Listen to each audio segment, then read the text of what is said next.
Comme David qui a dit que son âme avait soif de Dieu, comme une biche soupire après un courant d'eau. La petite biche, blessée par une meute de chiens, qui ont arraché des morceaux de chair de son flanc, et cela a été arraché de son flanc. Elle se tient là, haletante et aux aguets, là, utilisant le sens de l'odorat que Dieu lui a donné. Elle peut sentir l'eau à des kilomètres. Elle maintient sa petite tête en l'air, pendant que la vie la quitte par ce sang qui sort. Elle sait que si jamais elle parvient à atteindre cette source, elle pourra vivre.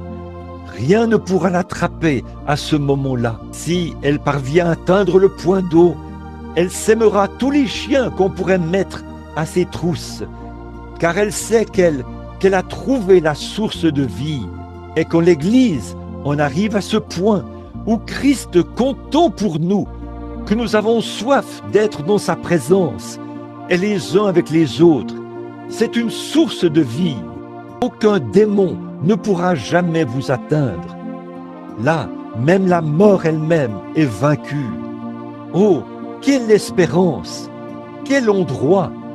Se rafraîchir. Et en le faisant, on se souvient que Christ est celui qui a rendu cela possible pour nous. Il est celui qui a fait ces choses pour nous.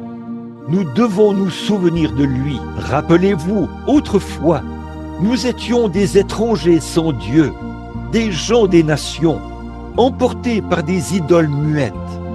Mais rappelez-vous, Christ est mort, non pas pour les Juifs, mais pour toute créature qui fait partie de la race déchue d'Adam. Christ est mort.